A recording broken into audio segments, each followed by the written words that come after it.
Jadi di dalam surat Luqman ayat 32, Allah menceritakan tentang orang yang berdoa ketika ada butuhnya aja. Kata Allah, wa idza ghasyiyahum mawjun kadh-dhulali da'awu Allah mukhlishina lahud-din falamma najjahum ilal barri faminhum muqtasid wa ma yajhadu biayatina illa kullu khattarin kafur. Allah ngasih sebuah analogi tentang orang yang sedang hanyut di tengah lautan. Ketika orang menaiki bahtera, di tengah lautan terjadi badai, sampai maujung kadhulal, sampai ombaknya itu kayak gunung, lebih tinggi daripada kapal. Tiba-tiba dia da'awullaha mukhlishina lahuddin. Tiba-tiba dia berdoa, dia beribadah, dan tulus banget beribadah kepada Allah. Ya Allah, dia sholat, dia zikir, dia ngaji, dia doa. Kenapa? Karena dia sedang terancam dengan maujung kadhulal, badai dan ombak yang lebih besar daripada gunung. Tapi falamma najjahum, ketika dia udah selamat, faminhum muqtasid, sebagian dari mereka kembali melenceng dari jalan Allah, lupa sama Allah, larut lagi dalam dosa-dosa dan seterusnya. Apa yang Allah ingin sampaikan di sini? Banyak. Salah satunya adalah walaupun Allah tahu hamba ini nanti kalau selamat akan berbuat dosa lagi, tapi saat dia berdoa, Allah mengabulkan doanya. Sebaik itu Allah sama kita. Jadi jangan berkecil hati kalau kita belum mampu solehnya istiqomah banget. Minimal saat kita lagi dalam keadaan susah kita soleh, ya udah coba manfaatkan dulu aja momentum itu untuk soleh. Siapa tahu keterusan nanti. Siapa tahu nanti gara-gara itu jadi dawam. Kita misalnya lagi ada musibah, tahajud selama 40 hari. Biasanya kalau udah 40 hari melakukan sesuatu bakal dawam tuh. Jadi musibah, kesulitan hidup bisa jadi sebuah momentum kita pulang lagi kepada Allah. Dan memang manusia kadang-kadang harus diingatkan dengan cara kayak gitu. Allah sering manggil kita, kadang-kadang Allah memanggil kita sehari 5 kali loh dengan suara azan. Tapi kita nggak datang. Subuh dipanggil as-salatu khairum minan naum, langsung tarik selimut. Seolah-olah an-naum khairum minas shalah, tidur lebih baik daripada sholat ya. Allah panggil kita, ibaratnya Allah nelpon kita, kita reject. Zuhur dipanggil lagi, hayya 'alas shalah.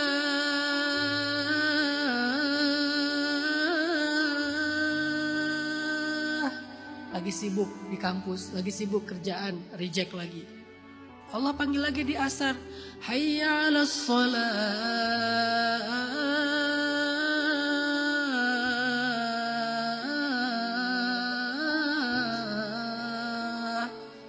Lagi di jalan baru pulang, reject lagi. Allah panggil lagi maghrib, hayya 'alal falah.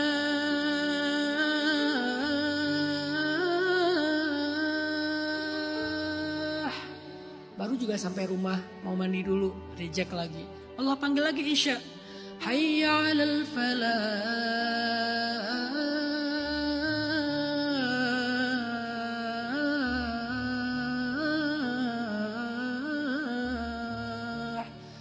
Makan malam, reject lagi. Sehari 5 kali Allah panggil kita, sehari 5 kali kita reject panggilan Allah, dan Allah enggak marah. Saking sabarnya Allah sama kita, saking sayangnya Allah sama kita. Besok dipanggil lagi, reject lagi. Lusa dipanggil lagi, sebulan, 2 bulan, setahun, 2 tahun. Selalu kita reject panggilan Allah, tapi Allah enggak marah sama kita. Padahal kalau Allah mau marah, bisa aja tiba-tiba kita tuli, enggak bisa dengar. Suara azan tetap ada, tapi kita nggak mampu lagi mendengarnya. Gampang buat Allah, tapi kita masih tetap bisa mendengar. Cuman Allah terlalu kangen sama kita. Ketika kita nggak bisa datang dengan cara dipanggil azan, maka Allah memanggil kita dengan memberikan sedikit ujian. Biasanya kalau udah diuji, pulang tuh. Kapan terakhir kita tahajud? Lagi banyak masalah. Kapan terakhir kita doanya panjang? Lagi banyak masalah. Kapan terakhir kita pakai tasbih digital? Sampai error, sampai ke reset lagi tuh. Sehari sampai sekian ribu, lagi banyak masalah. Kapan terakhir kita sholat dengan bacaan yang panjang? Biasanya setiap sholat pasti bacanya Al-Ikhlas, An-Nas, Al-Ikhlas, Al-Falak. tiba-tiba sekarang Al-Baqarah. Waladhdallin. Amin. Alif Lam Mim. Al-Baqarah. Kenapa? Lagi banyak masalah. Zalikal. Alif Lam Mim. Zalikal. Alif Lam Mim. Zalikal. Qul huwallahu ahad. Balik lagi ke qul huwallahu ahad. Mentok soalnya, hafalannya segitu-segitu aja. Jadi masalah itu kadang jadi momentum buat kita pulang kepada Allah karena Allah kangen sama kita. Gak apa-apa. Memang manusia itu transaksional. Yang membedakan mereka adalah setelahnya.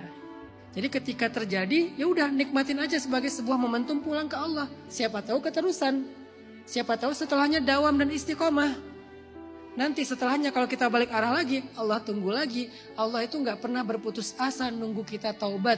Yang ada kita yang berputus asa dalam taubat. Kita 1000 kali berbuat dosa, 1000 kali kita bertaubat, 1000 kali Allah mengampuni dan menerima taubat kita.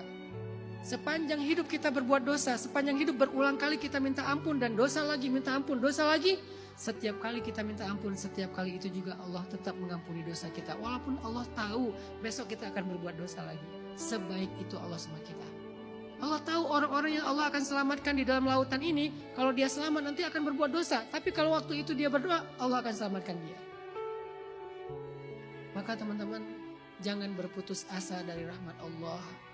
Jangan berkecil hati dengan keterbatasan kita. Ya Allah, saya kayaknya belum pantas berdoa. Daripada saya berdoa transaksional, jangan gitu. Mintalah kepada Allah walaupun garam, kata Nabi. Mintalah kepada Allah walaupun garam. Apalagi yang lebih penting dari itu. Kurang garam aja di dalam masakan kita. Ya Allah, garam ya Allah. Seolah-olah gitu kan. Mintalah kepada Allah walaupun sekedar garam. Allah gak apa-apa dimintai.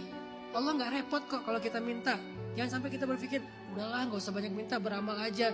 Bahkan meminta itu adalah juga beramal. Karena doa itu ibadah. Semakin banyak berdoa berarti semakin banyak beribadah. Dan Nabi yang paling banyak berdoa itu namanya Nabi Ibrahim. Dan Allah memuji Ibrahim dengan kata-kata innahu la'awwah. Dia itu awwahun. Kata para ulama tafsir, arti awwah da'a. Arti da'a banyak berdoa.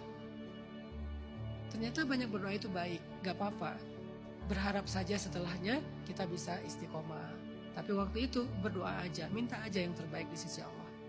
Kemudian pertanyaan yang pertama, gimana ya cara kita melakukan hal yang terbaik untuk membahagiakan keluarga kita, tapi juga nggak melupakan hak diri kita sendiri. Jangan sampai kita berpikir untuk membahagiakan keluarga, pasangan, orang lain, saudara, ipar adalah ya keluarga lah. Jangan sampai kita berpikir membahagiakan keluarga sampai kita melupakan membahagiakan diri kita sendiri. Terus gimana caranya? Nasihatnya sederhana. Be the best version of yourself. Jadilah versi terbaik dirimu. Maka kamu otomatis membahagiakan orang-orang di sekitarmu. Jadi kalau kita pengen membahagiakan keluarga kita, orang tua kita, atau nanti pasangan kita, anak-anak kita, jadilah versi terbaik diri kita. Upgrade value kita, belajar lebih banyak ilmu tentang life skill, belajar lebih banyak ilmu tentang bijaksana, tentang akhlak, tentang adab, tentang moral, tentang banyak hal yang baik-baik. Upgrade terus value diri kita, jadilah versi terbaik diri kita. Otomatis di waktu yang sama kita sedang membahagiakan orang di sekitar kita. Dan juga membahagiakan diri kita sendiri. Jadi jangan berpikir tentang membahagiakan mereka adalah menuruti kata mereka. Nggak selalu gitu juga. Kadang ya, kadang enggak. Sangat relatif. Yang lebih mendekati absolut adalah jadi aja versi terbaik diri kamu. Pasti kamu bisa membahagiakan orang sekitar kamu.